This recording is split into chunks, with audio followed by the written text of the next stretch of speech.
welcome to our presentation on data analytics.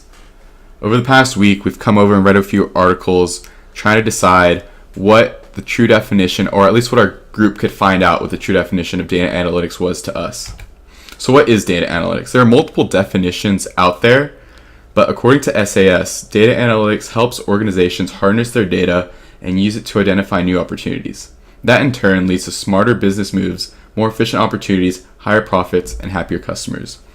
In a sense, data analytics is just basically the marriage of stats and business. So it's just these two completely different fields that are coming together that allow you to increase your margins, increase your efficiency in the market so that you can beat out your competitors. So due to the fact that there are such big margins, such inefficiencies to cut out and gain an advantage of your competitors, there are whole industries dedicated to data analytics. And these three are just three companies that do that. McKinsey & Company is a consulting firm that can help you find your best route. IBM is much more numbers intensive when it comes to data analytics, cloud computing, and other methods to find better business applications. And Bain & Company is considered one of the top notch in consulting, and they also do a slight amount of data analytics. According to Forbes, companies that efficiently use big data have shown productivity and profitability rates 5 to 6% higher than their competitors. This shows us that there's a huge market need for these three companies and companies that do things that are very similar, which is all just basically surrounding data analytics. Additionally, analysts over 250 companies have shown that those who put data at the center of their marketing decisions face a 15 to 20% improvement on marketing return on investment. And if that is just on one portion of your company segment, imagine what it could do for your supply chain or even just your inventory. Many companies know the importance of data and the opportunities, which creates a business opportunity in the world today.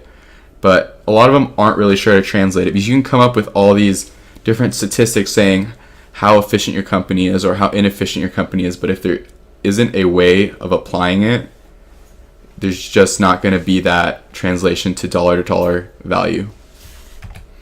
So, what are the possibilities from data analytics? Anything can be quantified by statistics, especially now that we're going into an era where there's like the Internet of Things and every single action can be measured, all the way from Amazon and warehouses measuring their employees second to second, seeing where the inefficiencies are. There are many things that data analytics can come in, identify, and see. There's also qualifications that you can get. One stated one is Six Sigma qualification, where you can see certain supply chain inefficiencies and further your company's streamline the whole process. All this will lead to increased margins and higher profitability for your company.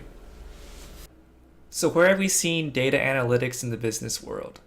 So for one example, it's definitely used in the hotel/hospitality industry, where they've been using big data to analyze customers' needs and where they want to stay. So for example, Red Roof Inns, one of the things they did was, after realizing there's a high flight cancellation rate at the time, there's about 90,000 people a day having their flights canceled, they saw this as a door of opportunity. So the way they did this was the hotel's marketing and analytic team, what they did was they reviewed the data on weather conditions and flight cancellations. They used this to correlate that because they knew customers would be searching online for a room in that area after a flight was canceled. So what they did was they also launched another marketing campaign which was geared towards mobile device users, because most people who have their flights canceled are looking on their phones and trying to figure out how to get a hotel and stay the night. This led to a 10% increase in business for the location using this strategy. With rising healthcare costs, something called telehealth has become very common, as it provides the option to receive healthcare remotely. And one example is eCare21. They're one of these providers, and they receive a heavy amount of data from over thousands of senior citizens. And with all this information, what eCare21 does is they notice an opportunity that lies within data analytics. Now, after the company pairs with a data analytics system, what it does is it plans to use that data to provide better alerts, recommendations, and overall service tailored towards the customer's needs. As stated by Forbes, the future of healthcare is in data analytics.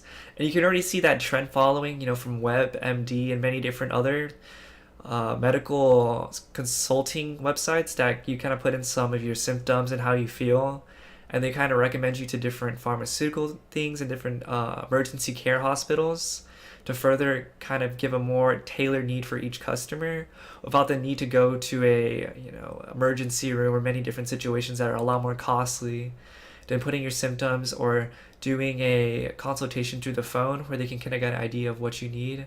And there's a lot more mobile and remote healthcare systems where they take a blood sample and you put into this remote machine and it actually tells you, kind of looks at the composition saying you need to run more, you need to drink more water, you have this issue. So there's a lot more big data that comes from that, because from that machine it goes towards the provider and they can scan through all these different recommendations for Medicare, Medicaid, and different types of medication for that each individual patient for each of their needs. And that's how big data as well as healthcare are really tying together in this time of age. So kind of related towards the hotel when it comes to weather and their data analytics, Walmart, their motto is save money, live better. And with over 11,000 stores and 2 million employees, they have a large amount of data and transactions. Now, the way to use this data is they forecast these trends among areas of anticipated storms or natural disaster. So this is based off prior disasters and their sales from batteries to bread in those stores and how they either didn't have enough stocked or many different complications when it comes to the logistical services that come with trying to bring it into those areas. So what they do is they actually find the correlation between wind speeds, temperatures, and locations, and they manage that through their vendors by sending more specific stocks. Now, one interesting trend is actually during hurricane season, many of those Gulf states, they actually have a large demand for strawberry Pop-Tarts. That's kind of where this news article kind of built off, was kind of like that humor with the strawberry Pop-Tarts, but they actually increased their sales in that. And in turn, because people got that strawberry Pop-Tart, it helped in many other things from bread, water, batteries, and many other things, compared to when they ran out of strawberry Pop-Tarts, people actually for some reason kind of held back on their buying. So it actually maximized their amount of profit. And this is all done by analytics by using supply chain as well as economic majors to forecast these trends in sales to maximize not only the consumer's needs, but also for making the vendors, if they're able to do these large bulk shipments on exact timing, just in time timing, which is kind of when it shows there and that the customer buys it, so they don't have to worry about storage, inventory costs, and many other things like that. They're able to keep costs down low as well as maximize the quality of the product for the customer, because they get the freshest, I guess you could say, for some preserved things, but the newest products with the least amount of time in shelving or inventory space. All right, and an example of a company that used data analytics to further their goals was the Oakland Athletics. And the Oakland Athletics developed a new way to see baseball using data analytics, which allowed them to compete against teams with much larger payrolls. In Major League Baseball, there's no salary cap at all, so teams could pay any player any amount of money that they could possibly afford. So this creates an unfair game in baseball.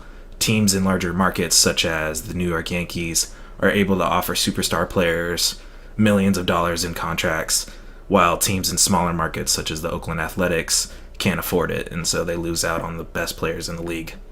So Billy Beane, the general manager of the team, and Peter Brand, the assistant general manager, had to develop a way to get rid of this unfair game and use data analytics to find players, diamonds in the rough, so to speak, that they could use to compete with teams like the New York Yankees having much larger contracts and payrolls.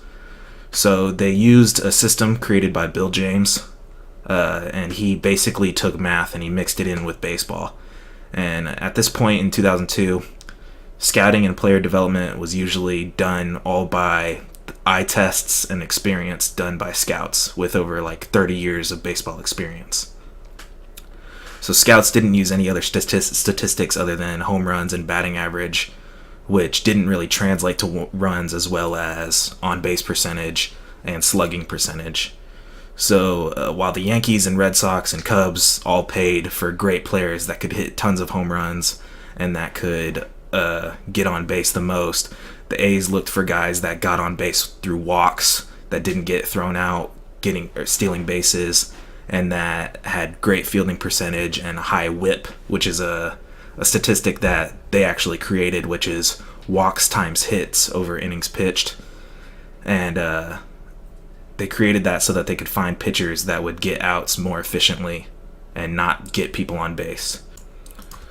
So the A's started to use this system, and at first in the 2002 season it didn't start off very well, mainly because their manager wasn't playing along and he would start the roster incorrectly or not how it was supposed to be played.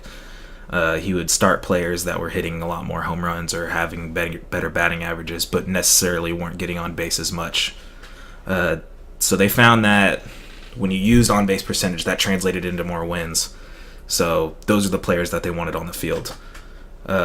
They made a huge trade in the middle of the season, and they traded Carlos Pena, which was a first baseman that hit a lot of home runs and had like a 350 batting average, and he was going to win Rookie of the Year. And they traded him away because he didn't get on base as much as the backup first baseman, Scott Hatteberg. So they had a $44 million payroll, which was third lowest in the league, and the New York Yankees had a $125 million payroll, which you can see the discrepancy there. And the Athletics had 102 wins on the season, and the Yankees also had 102 wins. So they paid a lot less money per win than the Yankees did. So that's basically how the Oakland Athletics used data analytics to create a better product on the field and get more wins using less money.